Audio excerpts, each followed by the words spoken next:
चलिए मित्रों, तो आज हम करने जा रहे हैं करंट अफेयर्स का डेली क्वेश्चन सॉल्विंग पार्ट 6। सीधे मुद्दे पे आते हैं। Question number 1, recently seen in the news Shigella. Shigella basically क्या है? रिसेंटली क्या हुआ कि केरला हेल्थ गवर्नमेंट ने कहा कि भाई शिगेला का जो स्प्रेड है वो रोकना है। ठीक है, तो भाई ये बेसिकली फूड पॉइजनिंग से रिलेटेड है। शिगेला क्या है? शिगेला आपका a genus of bacteria that causes a gastrointestinal infection. ठीक है, तो भाई उस इन्फेक्शन का नाम क्या है? इन्फेक्शन का नाम है शिगोलाइसिस। ठीक। नेक्स्ट आते हैं, recently seen in the news Macolin convention deals with. भाई मैकोलिन कन्वेंशन किस चीज के साथ में डील करता है?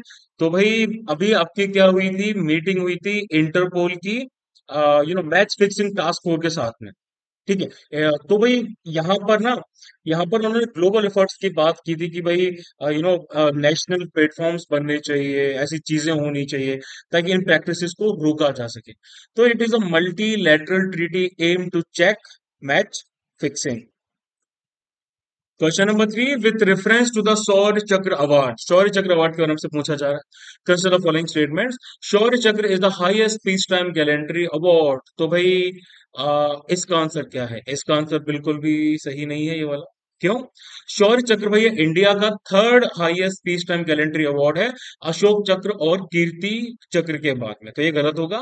And personnel of the arm forces along with the civilian citizen are eligible for the award of Shaurya Chakra. तो भाई बिल्कुल सही, ये आपका सही है।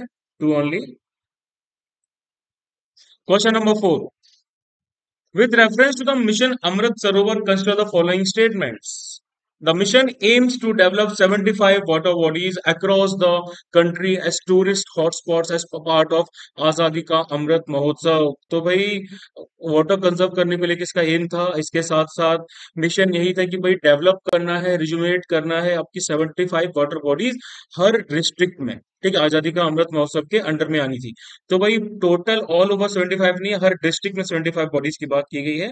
तो ये गलत होगा। And it is a initiative of the ministry of tourism. तो ये मिशन है, ये लॉन्च किया गया है भाई आपकी, इसमें 6 मिनिस्ट्रीज इन्वॉल्व है।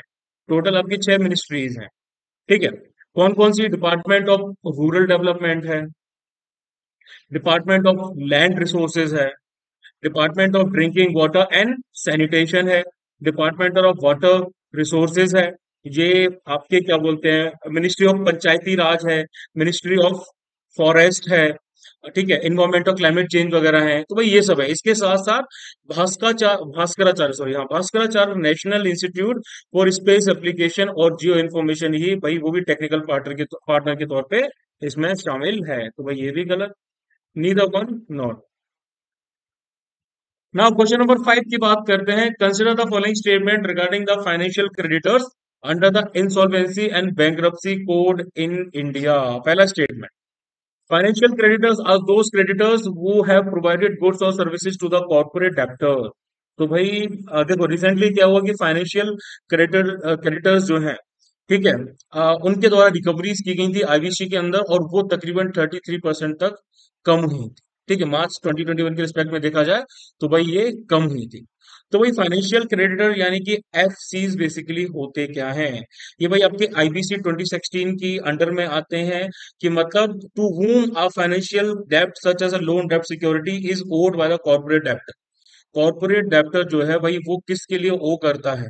ठीक है, तो भाई आपका जो पहला वाला है वो तो गलत हो गया, गुड्स और सर्विसेज नहीं होता। दूसरा, only financial creditors can initiate the corporate insolvency resolution process. तो भाई ऐसा नहीं है, कोई भी इंसान जो है भाई वो इसको स्टार्ट कर सकता है।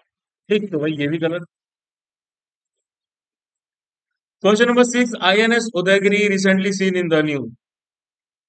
इज आ और एन। आईएनएस उदयगिरी क्या है? आप लोगों को देखो, एयरक्राफ्ट कैरियर तो नहीं है, ये तो सबको पता ही है ना। भाई ये क्या है? This is a stealth frigate. इसमें आपके क्या बोलते हैं, वॉरशिप बिल्डिंग जो आपकी इंडियन नेवी के अंडर में हो रही है, इसमें फ्रंटलाइन शिप्स आते हैं। लाइक आपका आईएनएस सूरत है। ठीक है, आईएनएस सूरत क्या है आपका? 15 बी। ये आपका प्रोजेक्ट 15 बी के अंडर में आता है, डिस्ट्रॉयर है। और आपका जो आईएनएस उदयगिरी है ये आता है आपका प्रोजेक्ट 17 ए के अंडर। ठीक है। मजगांव डॉक्स लिमिटेड जो मुंबई है, वहां से भाई इनको क्या किया गया था, लॉन्च किया गया। चलिए, question number 7।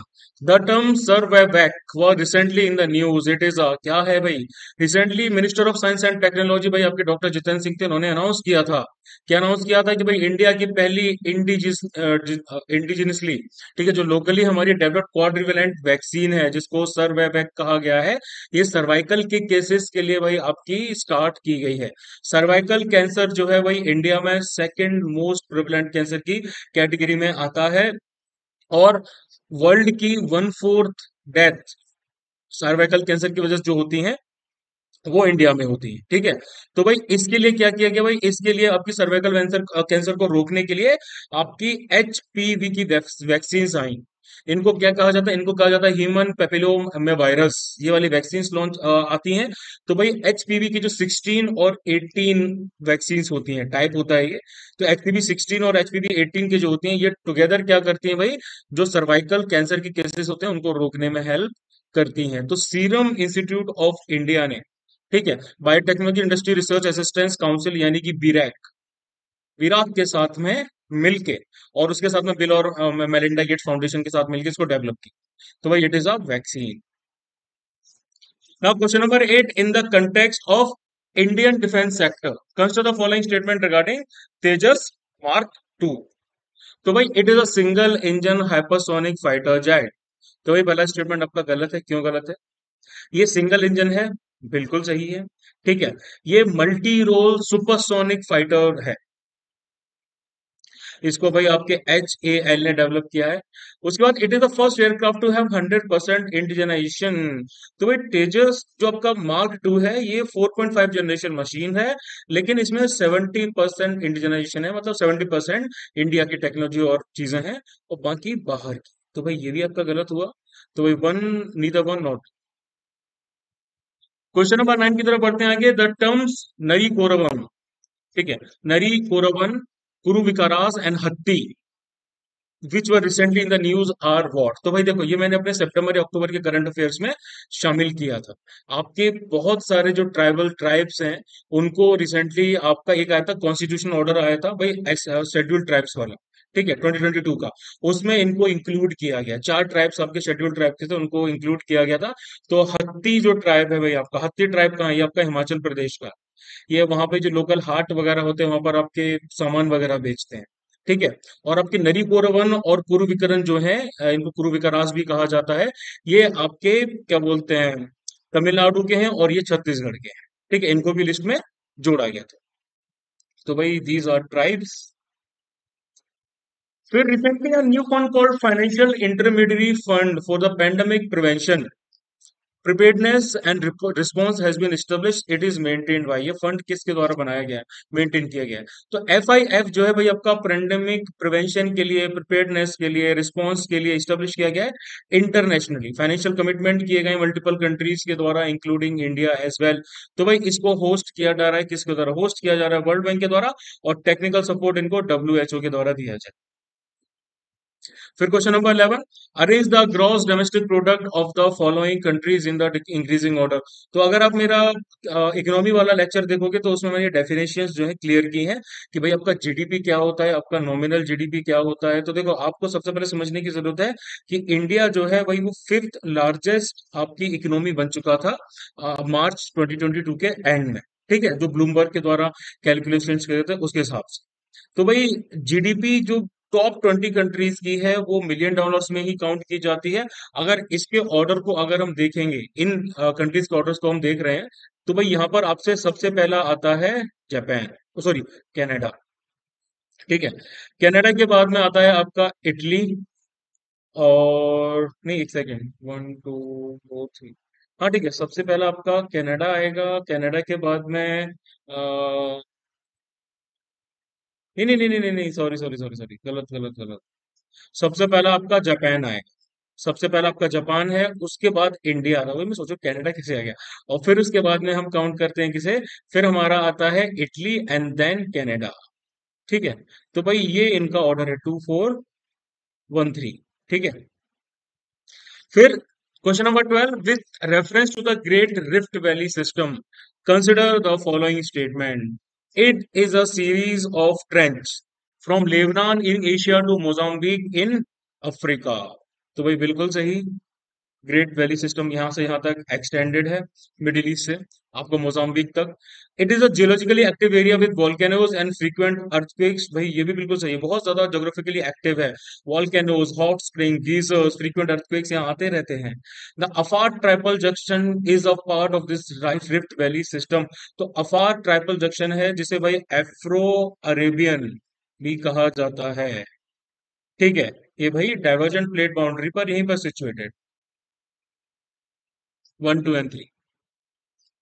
Now, question number 13. In the context of sustainable development, which of the following city or cities in India has have been selected under the UNESCO Global Network of Learning Cities? तो भाई recently क्या हुआ था कि वारंगल के साथ साथ आपकी त्रिशूर और निलंबू, वारंगल भी है, त्रिशूर भी है, और आपकी निलंबूर, हल्लूर नहीं है, निलंबूर है। इन्होंने यूनेस्को का जो ग्लोबल नेटवर्क है ऑफ लर्निंग सिटीज, इसको GNLC कहा गया है, उसको ज्वाइन किया है। ठीक है, तो जो आपका यूनेस्को GNLC इंटरनेशनल नेटवर्क है जिसमें ऐसी सिटीज को कनेक्ट किया गया है, जो बेसिकली अलग अलग कम्युनिटीज के लिए लर्निंग को प्रमोट करती है लाइफ टाइम। तो इसका होगा 1 and 3। Question number 14. In the context of sustainable development, consider the following statement regarding the Green Fins Hub.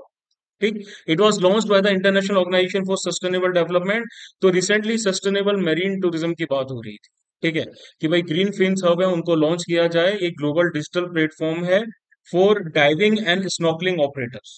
ठीक, जो डाइविंग है और स्नॉकलिंग ऑपरेटर्स हैं उनके लिए वर्ल्ड वाइड इसको लॉन्च किया गया था। तो स्टेटमेंट 2 आपका सही है।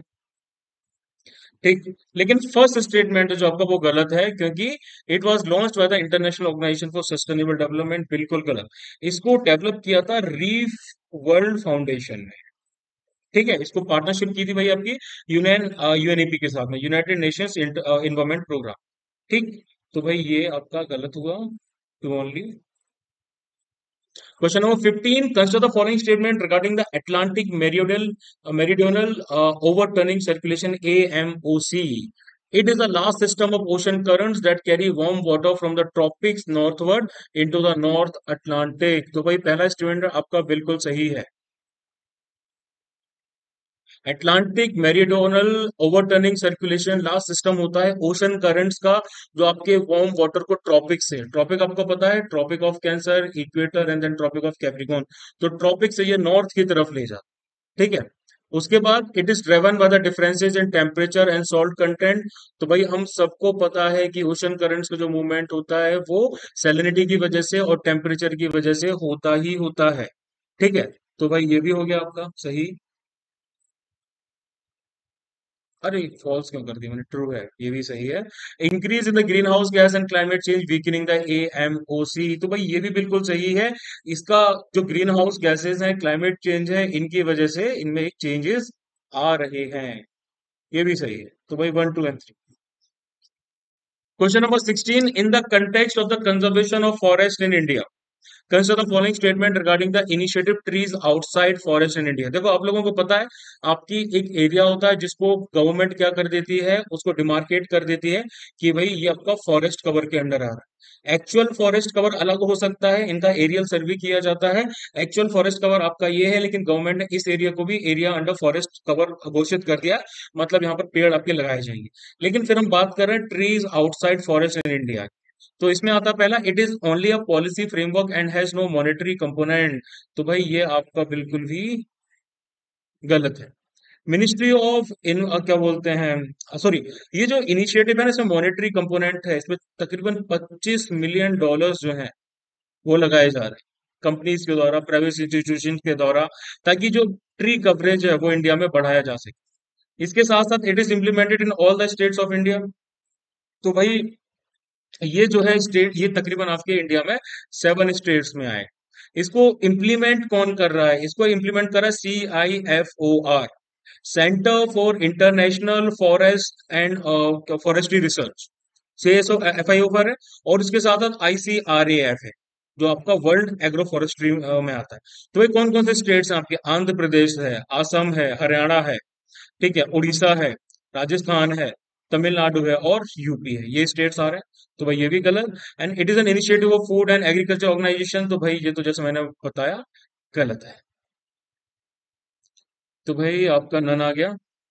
Now, question number 17. In the context of sustainable development, consider the following statement regarding Global Alliance for Industry Decarbonization.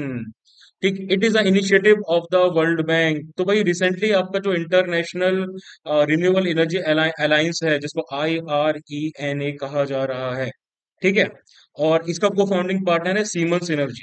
तो भाई 13 कंट्री आपकी कुछ कंपनीज हैं, लाइक टाटा स्टील हो गई, जिंदल स्टील हो गई, इन्होंने इसको लॉन्च किया है। तो भाई पहला, दूसरा वाला आपका फॉल्स है, ठीक है। अब आ गया कि भाई it is an initiative of the world bank, तो भाई ये भी बिल्कुल गलत है, ठीक है, ये आपका आयरेना जो है उसका initiative. Neither one not two. Question number 18, with respect to the conference on interaction and confidence building measures in Asia, CICA जिसे कहा जाता है, consider the following statements. To be eligible for membership in CICA, a state must have at least a part of its territory in Asia, तो भाई बिल्कुल सही, ठीक है। प्रेजेंटली अभी सीका में आपके तकरीबन 27 मेंबर्स हैं including India. And Nepal and Bhutan are not members of CICA, तो भाई ये भी बिल्कुल सही है, नेपाल और भूटान जो है वो भाई आपके CICA के मेंबर नहीं है। Now which of the following statement is correct regarding fog? Fog आपने ज्योग्राफी में पढ़ा होगा, इससे रिगार्डिंग आपसे पूछा जा रहा है कौन सा स्टेटमेंट सही है। तो fog contains more moisture than mist, क्या ये आपका ऑप्शन सही है? ये आपका ऑप्शन तो भाई क्या बोलते हैं, नहीं, गलत है। The western continental margins are characterised by more fogs than eastern continental margins, India की बात हो रही है ना? तो भाई सॉरी सॉरी सॉरी, इंडिया की बात नहीं हो रही है, ये ओवरऑल कॉन्टिनेंट्स की बात हो रही है। तो western continental margins are characterised by more fogs than eastern continental margins, ये आपका ऑप्शन ये है, ये ऑप्शन सही है। क्योंकि देखो आपका जो कैलिफोर्निया करंट, पेरू करंट है जिसको हम्बल्ट करंट बोलते हैं, बेंगुला करंट है, कैनेरी करंट है, वेस्टर्न ऑस्ट्रेलिया करंट है, ये सब आपके क्या करते हैं, क्या बोलते हैं, कूल ओशन करंट्स की कैटेगरी में आते हैं। और यहाँ पर आपको फॉग वगैरह काफी ज्यादा दिखाई देता है, तो भाई ये आपका सही आंसर है। ये भी गलत और ये भी गलत। Next question number 20, recently the union government finalise the Damanganga Pinjal river linking project, ठीक है, with reference to the rivers propose to be linked, consider the following statement. पहला, the Damanganga rivers flows through western UP, क्या ये यहां से flow करती है? तो भाई इसका ऑप्शन होगा गलत। दमन गंगा जो है भाई आपकी सह्याद्री हिल्स में राइज होती है, ठीक है, अंबे गांव है, डिंडोरी तालुका है भाई आपकी महाराष्ट्र की, ठीक है, नासिक डिस्ट्रिक्ट पड़ता है वहां पर ये स्टार्ट होती है, ठीक है। तो पहला वाला गलत। Pinjal river is a tributary of Yamuna river, क्या ये सही है? पिंजल आपकी वैतरण, वैतरणी भी कहा जाता है, महाराष्ट्र में ही है ये, उसकी राइट बैंक ट्रिब्यूटरी है, तो भाई ये भी गलत है। In this project water will be transferred from the water surplus Daman Ganga basin to water stress region, तो भाई ये बिल्कुल सही है। आपका आंसर आएगा 3 only. Question number 21. With the addition of new sites, Tamil Nadu has the maximum number of Ramsar sites. Which of the following are included in the list of Ramsar sites in the states of Tamil Nadu? तो भाई रामासर convention के बारे में तो आप लोगों को पता ही होगा, वेटलैंड्स के ऊपर जो है, जो आपके इंटरनेशनल इंपॉर्टेंस के होते हैं, इंटरनेशनल ट्रीटी है भाई, उनको कंजर्व करना है, सस्टेनेबल यूज उनका करना है, बचा के रखना है, ठीक है। तो इसको कन्वेंशन ऑन वेटलैंड्स भी कहा जाता है। और ये इसका नाम कहाँ से आया? इसका नाम आया है रामसर नाम की जगह से, जो आपकी ईरान में है, जहां पर भाई ये कन्वेंशन साइन किया गया था 1971 में, ठीक है। तो तमिलनाडु के पास 14 साइट्स हैं, मैक्सिमम है, उसके बाद 10 साइट्स यूपी के पास में है। तो रिसेंटली कुछ साइट्स आपकी तमिलनाडु की जोड़ी गई थी, तो उनमें कौन कौन सी है? कुंथकुलम बर्ड सेंचुरी है, इसको जोड़ा गया था। वेम्बनूर वेटलैंड कॉम्प्लेक्स है, इसको जोड़ा गया था। और आपकी विथांगल बर्ड सेंचुरी है, इसको भी जोड़ा गया था। तो भाई तीनों आंसर सही है। नाउ क्वेश्चन नंबर 2022, 22 मैं वैसे उसको फिर से बोल देता हूँ। In the context of astronomy, which place has been designated as India's first dark sky reserve? देखो अगर आपने मेरे करंट अफेयर्स पढ़े होंगे तो आपको समझ में आ रहा होगा कि भाई हमने दो डार्क स्काई रिजर्व की बात की है। एक जो आपका डार्क स्काई रिजर्व है वो कहाँ पर है? पहला वो है हानले में। अब भाई ये हानले में कहाँ पर है? ये हानले आपकी जगह है, ये है लद्दाख में। यहाँ पर department of science and technology जो है उन्होंने भाई इसको अनाउंस किया था। ठीक है। डार्क स्काई रिजर्व क्या होता है? एक डिजिग्नेशन होता है, किसी भी जगह को दिया जाता है, वहां पर आपकी जो आर्टिफिशियल लाइट है उसका इंटरफेरेंस कम से कम किया जाता है, ताकि आपकी स्काई की जो एक्टिविटीज हैं, एस्ट्रोनॉमिकल एक्टिविटीज हैं, उनको आप तरीके से ऑब्जर्व कर सको। ठीक है। तो हानले भाई जो है भाई आपका वो डार्क स्काई रिजर्व किसके अंडर में आता है? ये आता है आपका शैंग थैंग वाइल्ड लाइफ सेंचुरी। यहाँ पर आपका एयरफोर्स के बेसिस और बाकी एक्टिविटीज भी होती हैं। ठीक है। तो भाई ये हो गया। इसके बाद एक साउथ में भी खोला गया है।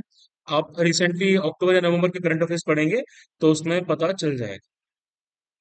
फिर आता है question number 23। In the context of India the term market based economic dispatch mechanism, ठीक है, often seen in the news is associated with, basically ये क्या है? रिसेंटली यूनियन गवर्नमेंट ने क्या किया कि भाई कुछ आपकी इलेक्ट्रिसिटी जो थी, क्या बोलते हैं इसको, मैं क्या कहूंगा, मुझे एग्जैक्ट टर्म याद नहीं आ रहा है। मतलब देखो सीधी सी बात है कि भाई अभी जो अभी वाला अप्रोच है, जो आपका डिसेंट्रलाइज अप्रोच है, इसके साथ साथ पूल बेस्ड इलेक्ट्रिसिटी जैसे कहा जाता है मार्केट का, वो आपका मैंडेटरी पूल मॉडल जो है उससे टोटली डिफरेंट। ठीक है। तो एक नया मॉडल आया गया जिसको कहा गया market based economic dispatch mechanism. ठीक है। ये यूनियन मिनिस्ट्री ऑफ पावर जो है उन्होंने प्रपोजल दिया था कि भाई सेंट्रलाइजिंग शेड्यूलिंग होनी चाहिए। ठीक है। इंटायर एनुअल इलेक्ट्रिसिटी कंजप्शन का जो भाई आपका 1400 बिलियन यूनिट का आता है। ठीक है। तो ये होना चाहिए। तो इसके अंडर में ये आपका अगर सीधे शब्दों में देखा जाए तो इलेक्ट्रिसिटी रिफॉर्म्स है, थोड़ा टेक्निकल हो जाता है ये। फिर question number 24। Recently the lumpy skin disease has killed more than 1 lakh cattle in India. आपने नाम सुना होगा, पिछले साल आया था। In this context consider the following regarding lumpy skin disease. It is caused by bacteria. क्या ये सही है? इसका आंसर होगा नहीं, बैक्टीरिया नहीं था। ये जो आपकी लंपी स्किन डिसीज थी ना, ये आपकी होती थी एलएसडीवी के द्वारा। एलएसडीवी क्या है? Lumpy skin disease virus.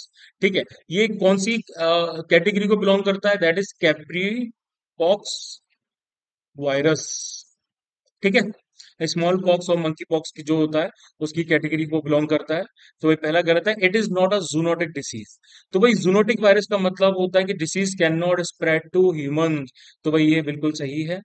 दूसरा, it is endemic to India. तो भाई क्या बोलते हैं, एनएसडी जो डिसीज थी वो करंटली एंडेमिक थी आपकी बहुत सारी कंट्रीज में, लाइक अफ्रीका में, पार्ट ऑफ वेस्ट एशिया वगैरह में, लेकिन इंडिया में भाई इसको एंडेमिक जो है घोषित नहीं किया गया था। तो भाई आपका होता है सेकंड ओनली। और फिर सबसे लास्ट क्वेश्चन पे आते हैं। In the context of science and technology in health consider the following statement regarding potassium iodide K I tablets. They can provide partial protection in case of radiation exposure. तो भाई पहला statement के बारे में अगर बात करेंगे, पोटेशियम आयोडाइड की जो टैबलेट्स होती हैं आपकी, ठीक है, इनको एंटी रेडिएशन पिल भी कहा जाता है। ये कुछ प्रोटेक्शन आपको रेडिएशन एक्सपोजर के टाइम में क्या करती हैं? प्रेजेंट कराती हैं। ठीक है। True. Second, they contain non radioactive potassium that can help block the absorption of radiation. देखो ये नॉन रेडियोएक्टिव आयोडीन जो होता है ना, वो कंटेन करती है, जिसकी वजह से जो आपका एब्जॉर्प्शन होता है उसको ब्लॉक किया जा सकता है। तो होगा यही है। ठीक है। तो भैया आपका गलत, पहला वाला सही। तो भाई हमने बहुत सारे क्वेश्चन कर रखे हैं मित्रों। आप लोगों को मैं यही एडवाइस करूंगा कि भाई इन क्वेश्चंस को अच्छे से करो। एक एक क्वेश्चन में आपकी इतनी सारी इंफॉर्मेशन छुपी हुई है जो आपके एग्जाम के लिए तो यार बहुत ज्यादा इंपॉर्टेंट है। तो अभी हमारे पास कितने दिन है? 40 समथिंग डेज हैं, फॉर एग्जाम। बस इतने ही दिन बचे हमारे पास में। 40 दिनों में अगर आप मेहनत लग के कर लेंगे भाई बहुत फायदा होगा। डेली शाम को सोने से पहले ये क्वेश्चंस कर लीजिए। बस आपको आधा घंटा देना है। आधा घंटा देंगे, आधा घंटे में अच्छे से समझ लेंगे। बहुत सारा कंटेंट है। अभी हम क्या बोलते हैं, इकोनॉमिक्स के और इकोनॉमिक्स के साथ साथ साइंस के जो क्वेश्चन सॉल्विंग है वो भी स्टार्ट करने वाले हैं। ठीक है। आप टेलीग्राम ग्रुप पे जाइए हमारे। ठीक है। इस नाम से आपको टेलीग्राम ग्रुप मिल जाएगा। व्हाट्सएप पे अगर आप ग्रुप में जुड़ना चाहते हैं तो आप यहाँ पे जुड़ सकते हो। वैसे इन्फॉर्मेशन दोनों में सेम ही रहती है।